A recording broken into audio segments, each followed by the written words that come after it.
আমাদের বডিতে যে মিনারেল তার পরিমাণ থাকে সেটা হচ্ছে আমাদের হচ্ছে যে ইলেকট্রোলাইট ব্যালেন্স।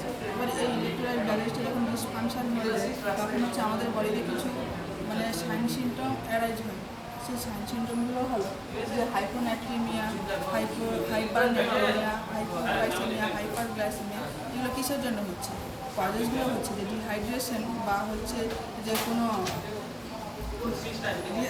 ডায়রিয়া বা কোনো হচ্ছে কার্বন বা ওভার হাইড্রেশন, যেটা বলছে যে ব্লাড ফ্লুইড ডিটেনশন হচ্ছে, এর ফলে হচ্ছে এগুলো অ্যারাইজ হচ্ছে। তো অ্যারাইজ হচ্ছে সেই স্পেসিফিক কন্ডিশনগুলো আমি একটা করে বলে দিচ্ছি, এখন তো আমি হয়ে গেছি।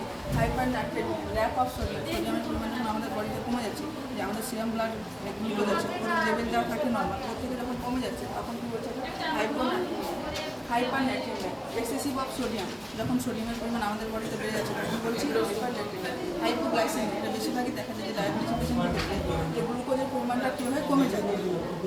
তারপরে হচ্ছে হাইপারগ্লাইসেমিয়া, হাইপার হচ্ছে গ্লুকোজের পরিমাণটা আমাদের বডিতে হচ্ছে বেড়ে যায়। দেন হচ্ছে হাইপারক্যালেমিয়া, ল্যাক অফ পটাশিয়াম, পটাশিয়ামের পরিমাণটা যখন আমাদের বডিতে কমে যায় তখন হচ্ছে হাইপোক্যালেমিয়া আর হাইপারক্যালেমিয়া, মানে excessive of potassium in our body. যখন পটাশিয়ামের পরিমাণটা আমাদের হচ্ছে বডিতে বেড়ে যাচ্ছে, বেড়ে যাচ্ছে। এটা হচ্ছে হাইপারক্যালসিমিয়া, ল্যাক অফ ক্যালসিয়াম, ক্যালসিয়ামের পরিমাণ যখন কমে যাচ্ছে তখন আমাদের বডিতে দেখা যাচ্ছে সমস্যা। Hypercalcaemia, excessive of calcium. Then হচ্ছে hypomagnesaemia, loss of magnesium and hypermagnesaemia, মানে এক্সেসিভ অফ ম্যাগনেসিয়াম। এগুলো হচ্ছে আমাদের বডিতে হচ্ছে কী হচ্ছে, অ্যারাইজ হচ্ছে জিনিসগুলো, এবং এগুলো ডিটেলস আমি পরে পড়াবো।